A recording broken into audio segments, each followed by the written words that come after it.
On Monday night in North Belfast, 30-year-old Sudanese national Hadi Al-Lodid allegedly stabbed a local man, Stephen Ogilvie, multiple times in the face, eyes, neck and back with a kitchen knife.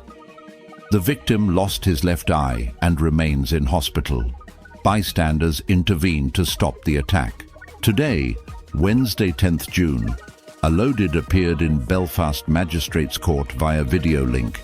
He has been charged with attempted murder, possession of a bladed article, and threats to kill. He was remanded in custody. The brutal attack has sparked a night of violent protests in the city, with cars and homes set on fire.